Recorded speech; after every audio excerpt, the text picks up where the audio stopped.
Welcome to LOA Today. Walt Thiessen and Alyx King here, sitting in for Steve Rowell. Today is Tuesday, February the 12th, 2019. It's 8 a.m. in New York, 5 a.m. in Los Angeles, 1 p.m. in London, Sydney, Australia. It's 12 midnight. Wherever you are in the world, thank you for joining us for another episode of LOA Today, your daily dose of happy. And Alyx, first of all, thank you for sitting in for Steve. I know he appreciates it. I know I appreciate it, and I know I can always count on you. I mean, you're there for me, girl. You're there for me. I love it.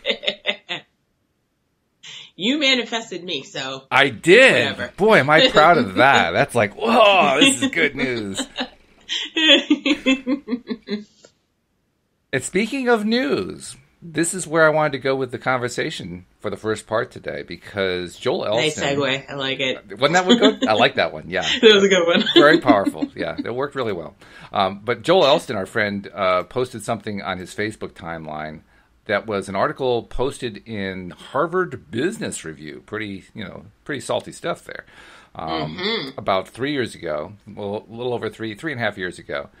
It's entitled, Consuming Negative News Can Make You Less Effective at Work. And I would even add less effective at everything else in life. But I thought it was a good topic to start with. And it actually gets followed up with another one about being affected by secondhand stress. So I figured let's read through these articles and talk about them, because I have a feeling there's some good stuff in here. Plus, they're by two of my favorite authors. Excuse me, Sean Aker and Michelle Gielan, who are leading figures in the positive psychology movement. Sean Aker, in particularly, The Happiness Advantage is the book of his that I really like. But good stuff. Sean always has good stuff to talk about, as does Michelle. The Happiness Advantage. I like that. Isn't that a good title? Yeah. Yeah. I stumbled on that. He had just published it a few years before I found it. I stumbled on it, believe it or not, just thumbing through the books in a library. And I saw the title. That's the best way. Isn't it? I liked the title. I pulled the book off the shelf. I took it home, and I was enraptured. Because of the content. I mean, the book is written okay. The good part about the book is that he includes stories. He tells stories, and that's always fun. But the takeaways from the book were really positive and really strong too.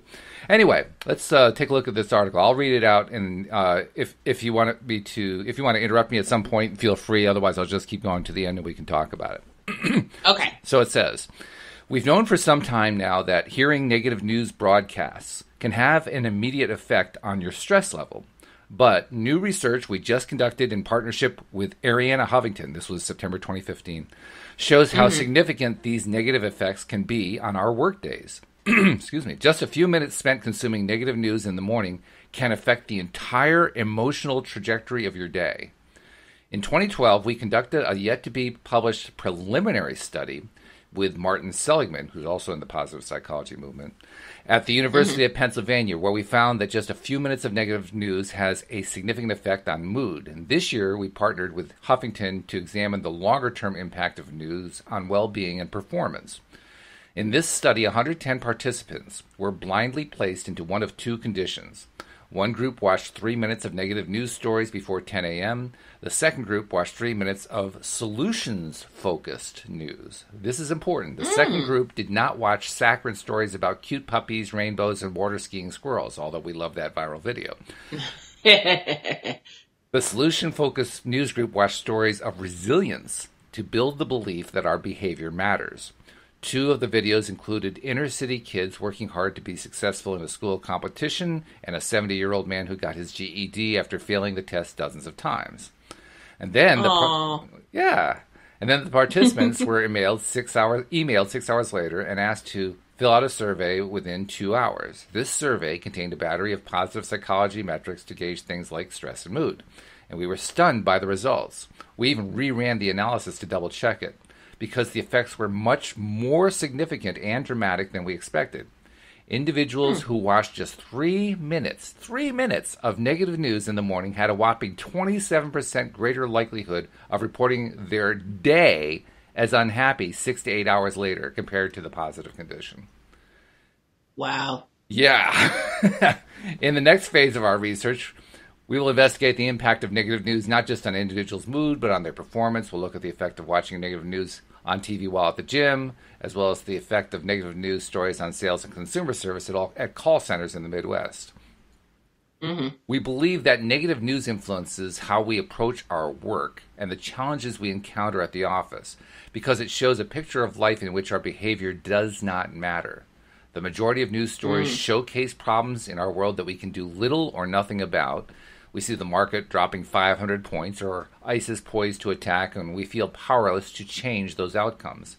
In psychology, believing our behavior is irrelevant in the face of challenges is called learned helplessness, which has been connected with low performance and higher likelihood of depression. There is an equally compelling body of research that links optimism to higher performance. In a classic study in the 1980s, for example, Seligman followed insurance salespeople at Metropolitan Life and found that optimistic salespeople outsold their pessimistic counterparts by 37%. Our own Our own research has shown how quickly positive cues can affect our behavior. In our previous article, Positive Intelligence, we described how a group of hospitals in Louisiana trained 11,000 doctors, nurses, and staff to make eye contact and smile at people who walked down the hospital hallways within 10 feet of them.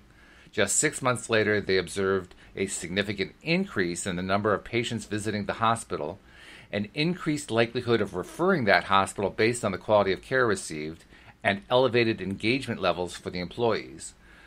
A 1-second free behavioral change taught people a different social script. We are connected, and your positive behavior can have a real impact on others. We've also seen this play out at our client companies, with the most compelling example coming from Nationwide Insurance. The president of Nationwide Brokerage Solutions, Gary Baker, decided to apply positive psychology research to the company's workday. In particular, employees begin their days with a huddle where they meet to share good news and rally around colleagues who might need some extra support that day. Those positive starts to the day, among other changes instituted based on positive psychology training at Nationwide, have led to an increase in gross revenues from $600 to $900 million. And an application rate 237% higher in just 1 year. That's insane. Isn't that crazy? Wow. Now, he says, some might argue that this is correlation rather than causation. Yeah, I suppose you could try to argue that, but good luck. However, J.J. Bowman, business development leader at Nationwide, said during an interview that the organic positive changes and optimism felt on the team did drive revenue as opposed to the other way around. So, how can you prime yourself for higher levels of performance and feel better during the day without sticking your head in the sand and tuning out the news altogether? He says, try these 3 simple research-supported strategies. Number 1, turn off news alerts. Since the majority of news alerts are, by default, negative, try turning them off for a week. Shut off push notifications to your phone or email. These alerts pull our attention away from the present moment and can lead to decreased performance as we are distracted from our work. If there's anything really important happening, you'll hear about it soon enough. Number 2, cancel the noise. In the article Before Happiness, we suggest that in the same way you might cancel the noise on a plane by using headphones, you can turn your brain into a noise-canceling machine by practicing meditation. Or try turning off the radio for the first 5 minutes of your commute. When you do turn the radio back on, don't listen to angry talk radio and mute at least 1 set of commercials per hour. It's hard to tune into the signal on our own lives when we are bombarded by the noise that surrounds us. And then 3, change the ratio. Start your day with empowering solutions-focused news. Seek out stories on your favorite news site that are transformative, which means that they empower people with action steps and potential solutions instead of just focusing on the problems. Occasionally, skip clicking on stories that are hypothetical or about tragic one-time situations that you can do nothing about, and find solution-focused news like Huffington Post's new What's Working series or CNN's New Impact series. And if you don't like that there's so much negative news, don't forget, you vote with your fingers. Every time you click on a story, you're telling the media, you want to be consuming this. That's a pretty good article, I thought. That's a really I liked it. Isn't that good? And some of those, I mean, that's how I live my life anyway. I don't watch the news. But anything that important that's going to happen, I get from Facebook, so I'll know about it. Yep. But I mean, like a 237% increase in application rate, increasing company revenues from $600 million to $900 million. Are you kidding me? Any company CEO who is not implementing this idea is taking money out of their pockets and throwing it into the fire. That's what they're doing. That's the equivalent. So sit up and take notice, folks. Can you imagine what would happen if this kind of thing was implemented across the board in companies around the world on a daily basis? Mm-hmm. Can you imagine? The news would be totally different because if they weren't paying attention to the negative stuff, then people would be like, well, I guess we shouldn't report on that because no one's watching it. Wouldn't that be powerful? Can you imagine the metrics all changing and suddenly negative news stopped selling advertising? Yeah.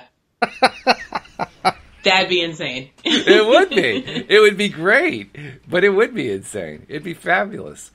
And can you imagine what would happen if not only that, but people started doing the solutions based stuff like they talked about, so that you feel like you actually have control of your life, and they started introducing that on a regular basis, and it started improving the lives of people because they're feeling better and they're attracting more of the things they want instead of the things that they don't want. Can you imagine what kind of shift that has on the world? Mm-hmm. Oh my goodness! I mean, that's mind blowing. So cool article. And then this other one. Oh, this one's going to really blow your mind. Make yourself immune. Yeah, like the first one didn't, right? Called Make Yourself Immune to Secondhand Stress. I'm very interested about this. And again, it's by Sean Aker and Michelle Gielan. And it reads as such. Over the past decade, we have learned how our brains are hardwired for emotional contagion. Emotions spread via a wireless network of mirror neurons, which are tiny parts of the brain that allow us to empathize with others and understand what they're feeling. When you see someone yawn, mirror neurons can activate, making you yawn in turn. Your brain picks up the fatigue response of someone sitting on the other side of the room. But it's not just smiles and yawns that spread. We can pick up negativity, stress, and even uncertainty like secondhand smoke. Researchers Howard Friedman and Ronald Riggio from the University of California, Riverside found that if someone in your visual field is anxious and highly expressive, either verbally or non-verbally, there's a high likelihood you'll experience those emotions as well, negatively impacting your brain's performance. Observing someone who is stressed, especially a coworker or family member, can have an immediate effect upon our own nervous systems. A separate group of researchers found that 26% of people showed elevated levels of cortisol just by observing someone who was stressed. And cortisol is one of those, what do you call them? Endocrines. It's one of the neurotransmitters. It's your stress hormone. It's a stress hormone, exactly. And it's really useful if you're about to be attacked by a tiger, but the rest of the time it doesn't serve you too well. So, I mean, unless you live in a neighborhood full of tigers, you could really do without.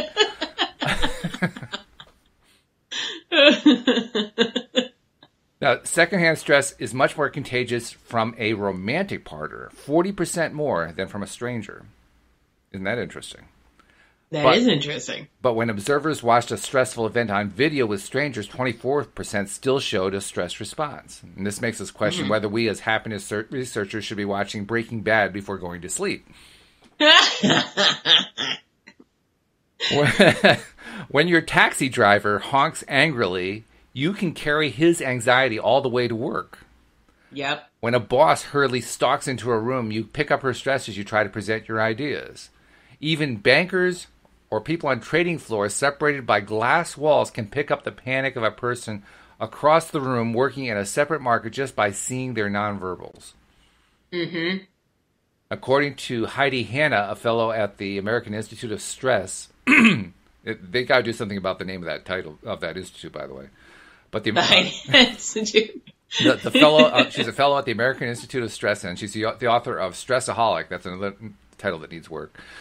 Secondhand stress is the result of our hardwired ability to perceive potential threats in our environment. She writes, most people have experienced spending time with someone who triggers a stress response just by walking in the door.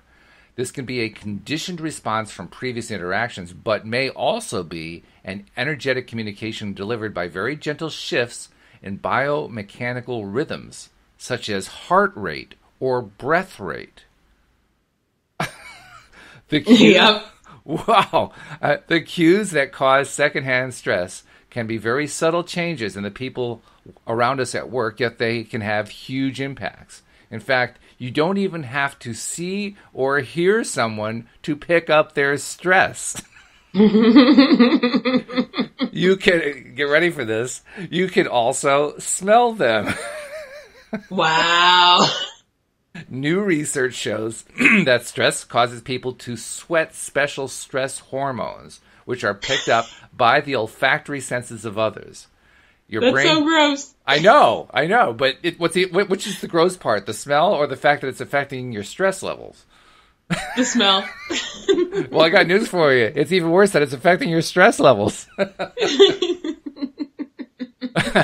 Your brain can even detect whether the alarm pheromones were released due to low stress or high stress. Dang. Oh, wow. Holy cow, our brains are amazing. Yeah. Negativity and stress can literally waft into your cubicle. Great, that's what waft you need. Into your cubicle. As the research has become more sophisticated, we see that the negativity we catch from others can also impact every single business and educational outcome we can track. And most recently has been shown to impact us down to a cellular level, shortening our lifespan. According to Before Happiness, companies like the Ritz-Carlton and Ochsner Health Systems, aware of the impacts of secondhand stress, have started instituting no venting zones for their employees when around customers or patients. A patient seeing a nurse seething with stress or complaint could catch the contagion as they evaluate the care they receive, not to mention the fact that positive mindset is continually associated with positive health outcomes, as outlined by Tom Rath in his article, Well-Being. Or actually, it's a book, I believe. In our highly connected working world, we are hyper-exposed to other people. This means negative emotions and stress become even more contagious as we have high exposure to negative comments on news articles and social media. Stressed body language of financial news shows, stressed out people on our subways and planes, and open office plans where you can see everyone else's nonverbals. In such a highly connected world, we need to find ways to improve our emotional immune system. Otherwise, we risk the negative effects of secondhand stress. Here's how to do it. Change your response. That's the first suggestion. In research, we did an investment banking company at this particular company called UBS with Dr. Alia Crum from Stanford's Mind and Body Lab and Peter Salovey, founder of the Yale Center for Emotional Intelligence. And we found that if you create a positive mindset about stress and stop fighting it, interesting point right there, you experience a 23% drop in the negative effects of stress. So when you stop fighting stress, you get a 23% drop in it, in the negative effects. When we see stress as a threat, our minds and bodies miss out on the enhancing effects of stress. Because even at high levels, stress can create greater mental toughness, deeper relationships, heightened awareness, new perspectives, a sense of mastery, a greater appreciation for life, a heightened sense of meaning, and strengthened priorities. Instead of fighting and being frustrated at negative people around you, take it as an opportunity to feel compassion or a challenge to help that person become more positive. Our Harvard Business Review article, Making Stress Work for You, includes more ideas on how to change your stress mindset to a more positive one. That's the article we just read. Suggestion number 2. I mean, that first suggestion alone is something I want to talk about, but let me finish the article. Yeah. Number 2, create positive antibodies. We need behaviors that can neutralize the negative effects of a stressed person. Instead of returning a harried coworker's stressed nonverbals with an equally stressed grimace of your own, return it with a smile or a nod of understanding. And suddenly you have the power. As suggested in the new books, Broadcasting Happiness, you can create a power lead to short-circuit a negative encounter. The first comment in a conversation often predicts the outcome. Try to start your phone calls not with, "I'm swamped" or "I'm so busy." Instead, start with a breath and calmly say, "It's great to talk to you." Mm-hmm. Just that little thing can make that much of a difference. It's incredible. Mm-hmm. Build natural immunity. That's the third suggestion. One of the greatest buffers against picking up others' stress is stable and strong self-esteem. The higher your self-esteem, the more likely you will feel that you can deal with whatever situation you face. If you are finding yourself being impacted by others' moods, stop and remind yourself how things are going well and that you can handle anything that comes your way. Exercise is one of the best ways to build self-esteem because your brain records a victory every time you exercise via endorphins. That was the word I was looking for, endorphins. Mm-hmm. And then the last suggestion, inoculate yourself before going into work or stressful environments. For example, before we start our morning, the very first thing we do is think of 3 things we're grateful for that day. In this TED Talk that he links to, you will learn the 5 positive psychology habits that help inoculate your brain against the negative mindsets of others. And by the way, these are the 5 points that he makes in that book that I told you about, The Happiness Advantage. Mm-hmm. And those points are, number 1, write a 2-minute email praising someone you know. Number 2, write down 3 things for which you're grateful. Number 3, journal about a positive experience for 2 minutes. Number 4, do cardio exercise for 30 minutes. Or number 5, Whoa. meditate for just 2 minutes. So for those who don't want to do the Why cardio... is everything else 2 minutes and then the exercise is 30? Why can't I exercise for 2 minutes? Well, that's... They're trying to give you options. You know, you don't have to do all 5. These are options. Yeah. Okay. These are 5 things you can do, and you don't have to do them all together. You just have to do at least one. And the more that you do, the better off you're going to be. So you could actually choose to do 2 or 3 of them. So you could write the 2-minute email, you could journal for 2 minutes, and then you can meditate for 2 minutes, and 6 minutes later you've done 3 out of 5. Nice. Yeah. And it summarizes by saying, nowadays we may know to avoid smoking lounges, and we wash our hands after being in busy airports. But in the future, we may realize the key to health and happiness is improving our emotional immune system to protect ourselves from other stress. And of course, it's not just other people's stress that matters. Our own mindset affects the happiness of those around us. A positive mindset can improve our own lives and the lives of everyone around us. Now, that combined with that other point that I highlighted earlier are the ones that I wanted to bring out. I'm going to reread that one paragraph. Well, there's a couple here, but there's one particular paragraph I want to reread. Observing someone who is stressed, especially a coworker or family member, can have an immediate effect upon our own nervous systems. And then they describe a test, a couple of studies. One that said 26% of people showed elevated levels of cortisol just by observing someone who was stressed. And in a romantic partner, it's 40% more than a stranger. But when observers watch a stressful event on video, 24% still showed a stress response, even if they don't know who the person is. So, I mean, this tells me 2 things. First of all, you want to be careful about how you are putting stuff out so that you can help others. We think about how stress affects ourselves, but how much stress are we putting on others inadvertently by venting and dumping and, you know, oh, my day just started really bad. Just those words. Just saying those words. Yeah. Anybody who's in your immediate environment is negatively, adversely affected in significant ways, in huge amounts. It can actually spiral their day. Yeah. Whereas the reverse is when you start the conversation by saying, "Hey, how you doing today?" You've just started a positive spiral for that person that you're talking to. Yeah.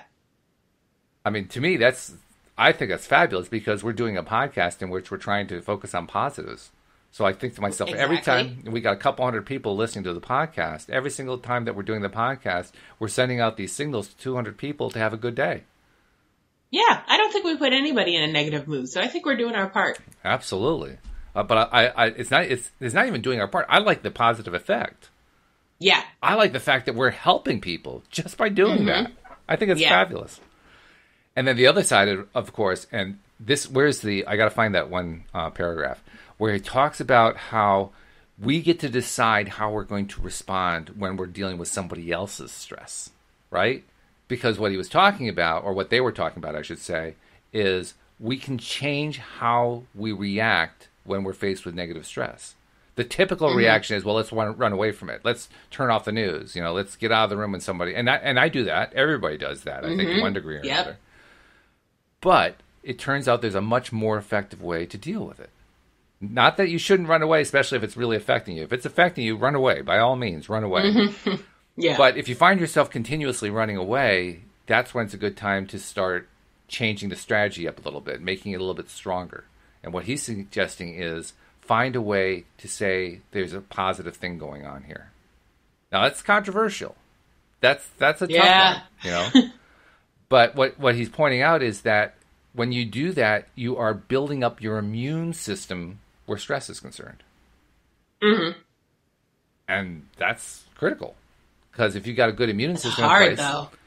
Well, that's his point, though. It's not all that hard. We think that it's hard. We've been kind of trained to believe that it's hard. But actually, it's not all that hard. I mean, how hard is it to look at a situation and say, and it's a negative situation, there's a person stressed out, and instead of saying, oh, that poor person, I can't believe that that's happening to them, saying, well, this is going to make them stronger. How hard is it to say that? Yeah. It's really not that hard at all. It's pretty easy, actually. But it does take a little doing because it's outside of our normal way of communicating. Food for thought, I think. I mean, I agree. What was the biggest takeaway for you? I read a lot of stuff there, and I threw a lot of stuff at you by reading all of that. But what stuck out in your mind the most? What was the part about how past stress can from another person can re-trigger you, right? As the person enters the room. Yeah, that hit me hard because that happens with me and my sister, just from our childhood. Yeah, so every time she comes to visit, I'm like, oh god, I'm not ready. I can't handle it. I'm gonna have an anxiety attack when she walks in the room. It's your service dogs start going. That's another thing that hit me too, because my dogs have anxiety because I have anxiety. Yeah. So every time my sister comes over, she's like, how can your dogs be service dogs if they're this anxious? I was like, they're this anxious because you're here. Exactly. Yeah. And Shelley posted something that says it really well. She says it can become a habit to see the positive spin on things. And that's true. You get into that habit of deliberately changing the way you're going to respond to negative situations, and it becomes a habit. It really does. I've noticed that here on the podcast. Louise and I have mentioned it and talked about it and noticed it in our lives. This past weekend, I mentioned how on yesterday's podcast, I mentioned how Louise and I went to New Jersey to visit her sister and niece and nephew.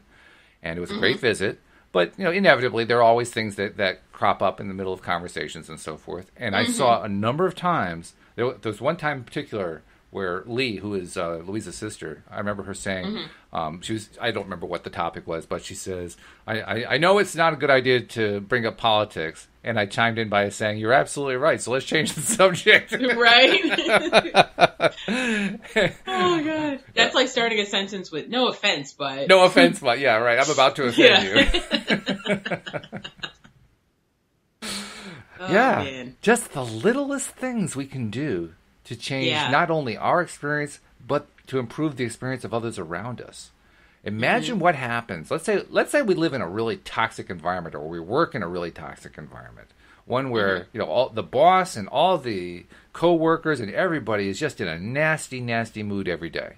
Let's just, let's not imagine it real long. It's not healthy. But, but just for a moment, imagine that you're in that environment. And then imagine what happens if you go into that environment every day in the face of all that negativity and insist on saying something positive and upbeat every time you talk to somebody.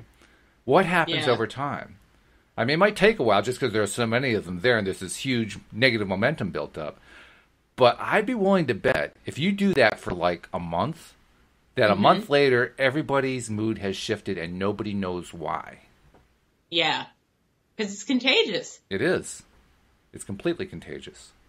And not only is it contagious, I mean, the things that he was talking about are that I keep saying it's two people, because Michelle Gielan was also a part of that. They were writing this together. They were doing these studies together. But the two of them identified how there doesn't have to be anything verbal. There doesn't have to be anything that they can see, and they can still either affect you or you affect them. Either way. It could be just based on a smell that you can't even smell. I mean, you made reference, and it was a funny reference to how, that smells terrible. But I'm pretty sure the olfactory smell they were talking about was something you don't even notice. Yeah. You don't even know it's there. You don't usually notice pheromones. Yeah. Yeah. What does a pheromone smell like? Oh, well, I can smell pheromones. You can? I can, yeah. Louise can't. That was one of the weird things that Mike's... What's that? So, no, sorry, go ahead. I said that was one of the weird things that Mike said about me. He was like, you have good pheromones. I was like, you do too, actually. Yeah. We like each other's pheromones. That's a good thing. That's a good thing. Louise and I have both commented how pheromones make our noses itch. We haven't quite figured out what that's about.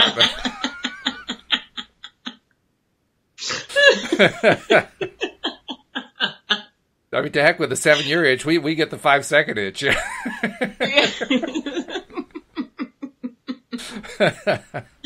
Oh, gosh. But, I mean, some of the stuff that they're talking about in these articles, it really hits you in the middle of the face, between the eyes, just how important it is to focus on the positive. We've heard about positive thinking and the benefits of positive thinking for years now, but I don't think I've ever read anything that made it that clear just how, not just strong it is, not just how important it is, how imperative it is. It's an absolute necessity to be aware of this stuff. Yeah. This is critical. This is critical to a happy, healthy social existence. Yep. Let alone work, let alone romantic relationships, let alone success in life. Just happy existence is dependent upon it. Holy cow. Yeah. Shelley's asking, what are we reading? These are two articles that are in the Harvard Business Review. The first one was recommended in a post that Joel Elston put on Facebook today. They're both from September 2015. The second one we read was called Make Yourself Immune to Secondhand Stress. And the first one that we read was Negative News Can Make You Less Effective at Work, or Consuming Negative News Can Make You Less Effective at Work. And, I mean, there are all kinds of takeaways from these articles, but the ones that I wanted to really hit on were how we affect others as well as them affecting us positively whenever we choose to focus on positive. And more importantly, the thing, and Shelley and I were actually talking about this yesterday, the thing about staying away from toxic news, because news is toxic. Most of the time it's toxic. It almost invariably is toxic, with very, very few exceptions. So the general rule of thumb is stay away from it. But as this article pointed out, it's actually almost more important to watch news selectively, to look for solutions-based news, and to stay away from news that you have no control over. So you have no control over whether ISIS attacks somebody in the Middle East, but you do have control over what you can do in your own life regarding various things. So watching an article about a guy, or a story about a guy who is age 70 and failed his GED test 12 times and then finally passed it, is a study. Is a story that reinforces for you your own efficacy, your own ability to succeed at doing things, and it makes you stronger. So it's actually a good kind of news to watch or consume, even better than the cute puppy news. Cute puppy news is great, but it is. but the solutions-based news is even more powerful. And anything that shows people facing adversity, I like, and overcoming it. Yeah, yeah, that's the good stuff. And I also noticed, I don't know if you noticed it, the stories that they referenced weren't necessarily major, huge obstacles in the way kinds of stories. I mean, the typical kind of story that I think most people think of is the person who has no arms and no legs and manages to live a life, or something like that, which is a really extreme example of overcoming adversity. But you don't have to have articles that are that extreme. Anything about overcoming adversity is good. I mean, it could be just a normal thing of, I don't know, a kid in school who overcomes a bully and the bully doesn't allow the bully to even bother him anymore. That's a positive story that has the same kind of effect. maybe even a greater effect. It's just all about focusing on, what is it that empowers us. So that word empowerment becomes pretty important, I think. It becomes empowering. It does, doesn't it? Not to be redundant, but it does. Use that word in a sentence. Yes, right. That's an interesting idea for a practice. Mm. That's an interesting idea. How many different ways can I use the word empowerment in a sentence today? Or empower? Okay, I like it. Let's play it for a minute. Let's see what we can come up with. So, I feel empowered whenever I go take a walk. Do you? I do. Yeah. Because I feel empowered every time I look in the mirror. Ooh, I like it. Really good. 5 stars for that one. That was good. And for those millennials, I feel empowered every time I take a selfie. There you go. Yeah. It works just the same way. It has the exact same effect. I mean, there's a reason why they call them mirror neurons. Yes. Right? Because those neurons are reflecting back to us what it is that we're consuming every single day. So if you consume empowerment, I mean, I do mirror exercises every morning now. I did do them for about 2 months. I stopped, and then I started again a couple months ago. And it does make a difference. It does provide, it's like a shield. No, not a shield. It's a toughening. It's like a toughening of my visual field, if that makes any sense. Yeah, that makes sense. It's like everything I look at seems to be a lot less controlling of me. Mm-hmm. That make sense? Yeah, that totally makes sense. Okay, good. I wasn't sure when I was saying it, so that's why I had to ask. So, to continue with the game, I feel empowered for having told you that.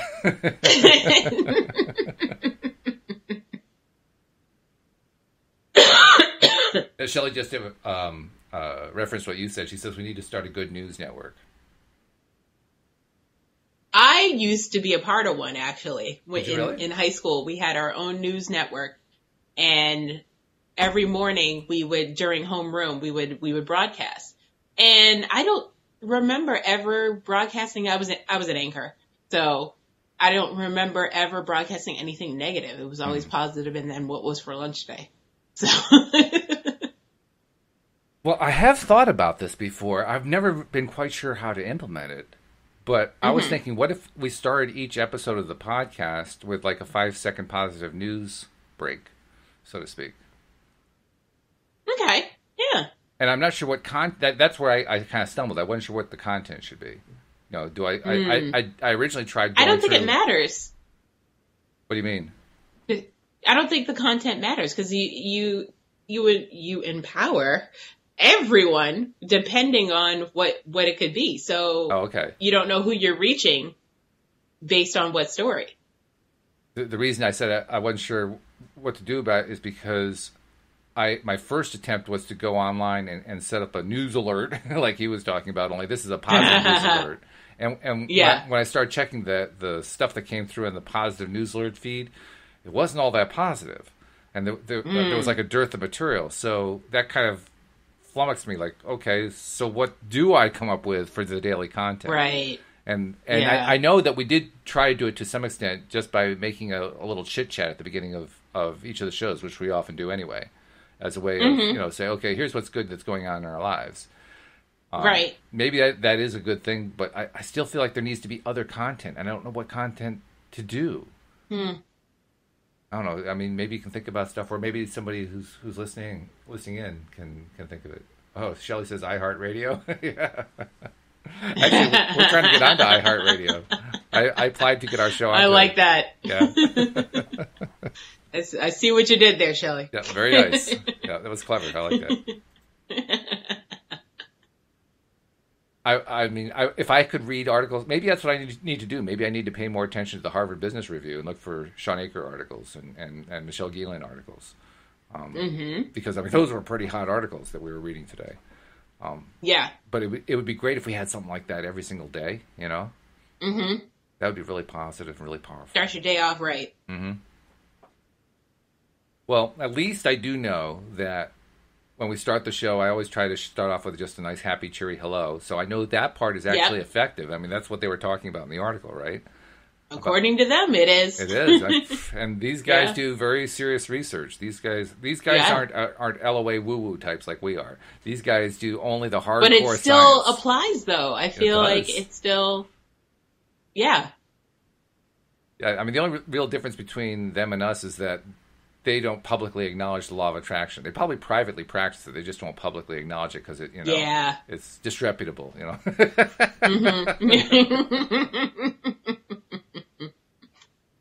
If you can't scientifically prove it with hard facts, then you can't report it. Exactly. Oh, well.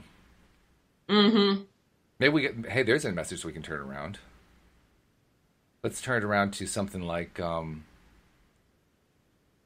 positive psychologists are now reporting more and more about the value of being a deliberate creator using the law of attraction. There you go. As an intention to put out there. There we go. That was a good one. I like it. Thank you. All right.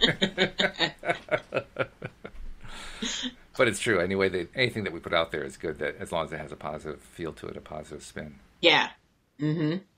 But talking about the news and how it depends on how we decide to respond to it. Certainly running away from the news is generally a good tactic, especially if you're feeling any kind of negative emotion on a regular basis. You want to disconnect from that because that will help to slow and stop that negative momentum. Mm-hmm. But I think there's also tremendous value in learning how to spin the news into a positive spin. I mean, they talk about spin all the time. They talk about political spin and so forth. Well, we can do our own spin, Shelley and I were talking after the podcast yesterday, and I was reluctant to say this during the podcast, but now I'm thinking maybe I should. There was a piece of news. Now, there's been a lot of news over the last decade or two about the Catholic Church and how priests have been molesting kids who are under their care. And then more recently, it's also been true of certain Orthodox Jewish groups. And then the latest news yesterday was Southern Baptists. There's a lot of Southern Baptist examples that are coming to the fore. And that is something we normally consider to be bad news. It's like, oh, God, all this terrible abuse is going on and so forth. And certainly it is a terrible thing to abuse a child or anybody else, especially sexually. But on the other hand, there's a positive way to look at it. The positive way to look at it is it's finally coming out. It's finally emerging, and we're finally recognizing what it is so that we can deal with it. That's a tremendous step forward when you realize how long this stuff has just been buried in a closet somewhere and nobody would ever allow it to come out. Well, despite all the efforts to keep it from coming out, it's coming out. It's out. And that can only have positive consequences in the long run. I mean, yes. There will be some negative fallout. Negative stuff can happen out of that. But there's also going to be strong positives coming out of it. So what happens if we focus on those positive, strong consequences of this stuff coming out? To me, it's got to be a good thing. Yeah. I think it also says something for the victims that are coming out, like they're facing adversity, and overcoming it. So that's also positive, and I like what's going on there too. Yeah, that's really strong. I mean, I think I mentioned this to you before the podcast. I had a personal experience with that with Steve Rowell, who you're sitting in for today. Steve's off. He has a prior commitment that he couldn't get away from today, so he'll be back on Thursday and next Tuesday. But Steve went through sexual abuse in a Church of England church by a vicar. That's terrible. It is. It's horrible.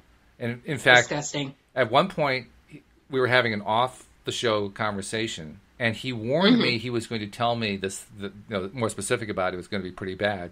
And he told me about it, and it was pretty bad. And even though I was prepared for it, I went like this. Oh. Yeah. I was feeling it right there. Even though he was looking at me with a smile on his face, and he was, telling me about what the good stuff that was coming out of it was and so forth. And it was really good stuff coming out of it. But just that alone was enough to affect me. It really shows how that secondhand stress can come in. But like I said, he was emphasizing the good stuff that happened. And the good stuff, talk about attracting something with the law of attraction. We previously have documented on the show within the last week how Steve and I realized that the day that I started LOA Today, which is Actually, Louise and I started it together 6.5 years ago on our 13th wedding anniversary, September 26th, Lucky number. 2012. Yep. On September 26, 2012, the same day that we started that podcast, that's the day that Steve sent his letter in to the Church of England informing them that he had been abused by the vicar of his church while he was growing up and asking, or actually demanding, compensation for it. The same day we started that podcast. And we were thinking, what kind of synchronicity is this? Because now he's appearing on the podcast 6.5 years later, at the same time that he is now in the midst of creating a new gig with the Archbishop of Canterbury's office to address sexual abuse problems in the church. Okay. And we're thinking, this is really cool stuff. Well, the story gets even more cool because he met his wife, Gemma, and he has a really interesting story about how they met. But bottom line is they wanted to get a house, and they had no money. They had recently met. They had learned they had learned about how the law of attraction works, and they were kind of doing it in a daring way. And what ended up happening is he and she went out looking for a house, knowing they could not afford to even put the down payment down. Found a house that they liked, made an offer on it with no money. And within a couple of days of when the money was due to complete the transaction, the compensation from the Church of England came in to pay for the house. Very nice. I like that story. Whoa! So look at all the elements we got here. First, we have a wonderful law of attraction story. Second of all, we have a story about perseverance and overcoming adversity. Third, we have a story about changing the script around from a negative news to a positive news story. I mean, how many more pieces do you want before you say, hey, that's pretty damn good? Right? Like, wow, this stuff just feeds on itself, and it just reinforces itself over and over and over again. It's crazy. This stuff is just amazing. It kind of makes you wonder, where's it all going to go? I mean, where do you, if you were to project, Alyx, like 10 years into the future, and let's just base it on what we talk about here on the show and our orbit, people who are hearing our stuff and so forth. What would you imagine the future is going to look like that's different from today? What would be, if you had to kind of like create that scene in your mind, so to speak? Like my vignette for the future? Okay. Yeah. So I would say that there would be a lot more TED Talks on law of attraction, spreading a lot more positivity and awareness of law of attraction, and the world just becoming a better, more positive place, just in general, just from the fact that people are becoming more aware of what it can do.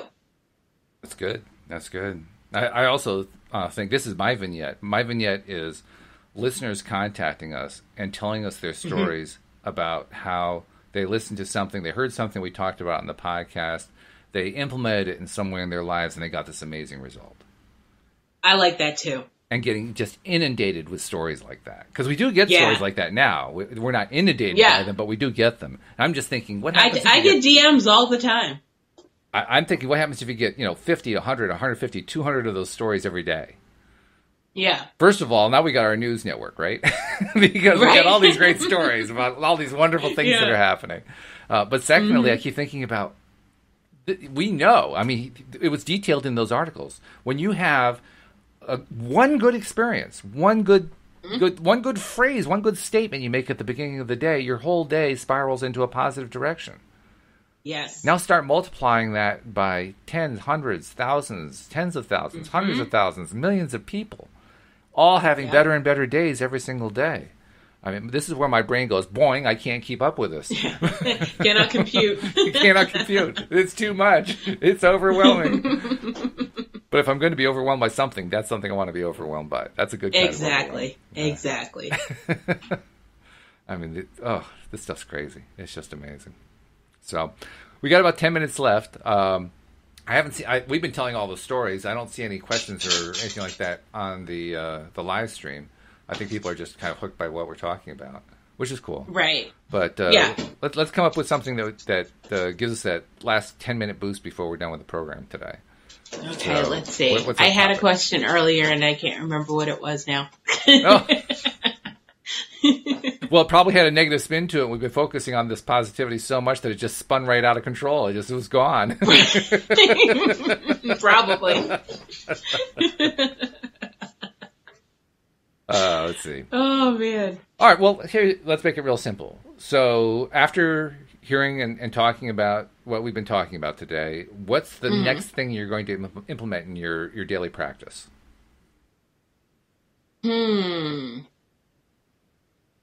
Probably try to put a positive spin on my stress. Like, for instance, when my sister comes to visit, I'm gonna be like, you know what? At least I have a sister, and she loves me, and she's coming. You know, little things like that, and she's bringing my niece, so that's always good. Little things like that, yeah. Yeah, that's good. I like that. That's actually where we can have the most impact, isn't it? Because we deal with family more than anybody else. Yes, I know.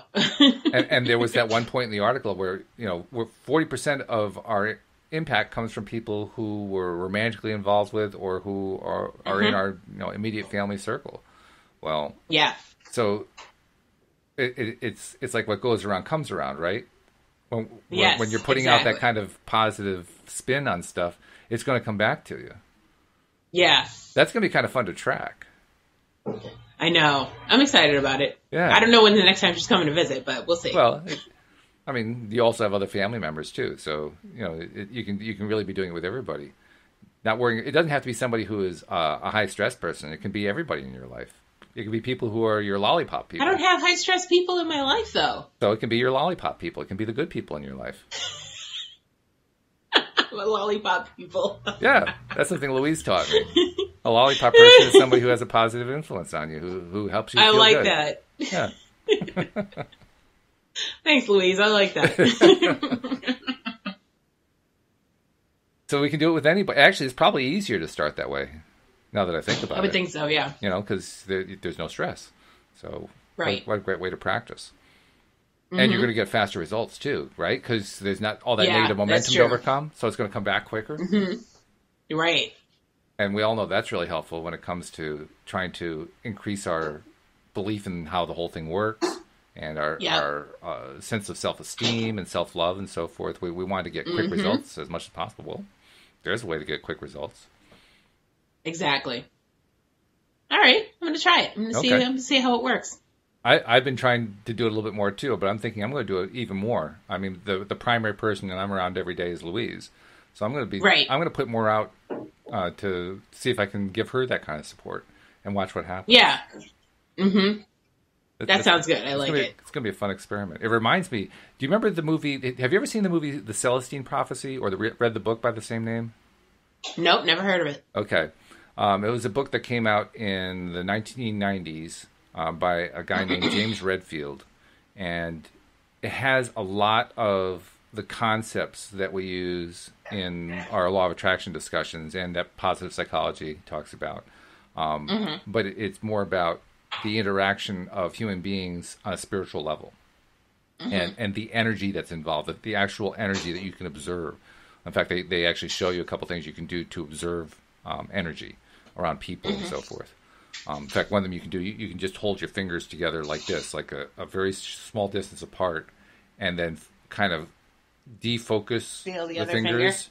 And when you do that, when you defocus the fingers, not make them real sharp, but make them fuzzy, and look kind of beyond them, you start to see a little smoky wisp. Ooh, hold on. Yeah. Real close together, like about a 1/4 inch apart, maybe a 1/2 inch apart. And kind of defocus the fingers and focus further ahead. And especially if you have a nice high contrast background in the background, you'll start to see like a little wispy thing. I gotta use my black leather furniture. Hold on. Yeah, right. You gotta have something with some contrast so you can see it. Color helps too. Bright colors help. Okay. And move the fingers up and down toward each other, away from each other, and move them very slowly, and then just watch what happens. Oh, I see it. You see that? Yeah. That's energy. That's crazy. That's out of your aura. That's insane. Yeah. And the movie was about all the different ways that we can tap into that energy. One of the things that the book postulated, which I'd been thinking about for some time, wondering if it was really true. Now I'm beginning to think it really is true, is that we can send energy to somebody else. Oh, yeah, I definitely believe that. And that energy can positively or negatively impact them depending on what we're sending. So if we decide, for instance, that we're going to send positive reinforcing energy to our spouse or our family members or people we're dealing with on a regular basis, that is going to positively reinforce them. And we now know it's actually demonstrably measurable, which is cool. So, okay, let's start putting that out there and let's see what happens. What happens if, like, for instance, I can think of one thing that I really wish Louise would change for herself. And I'm going to start putting out, instead of thinking about that negative thing, I'm going to put out the positive opposite of it. Okay. Which you're really good at. I'm going to put it, thank you, I appreciate that.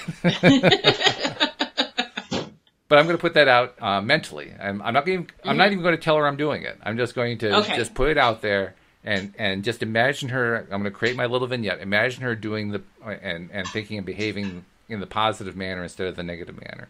And then just watch what happens. I've actually done this as a kid.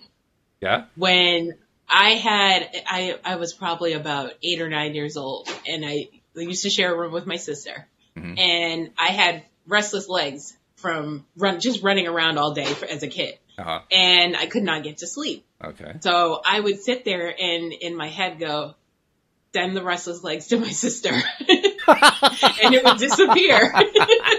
I swear to God it happened. Yeah.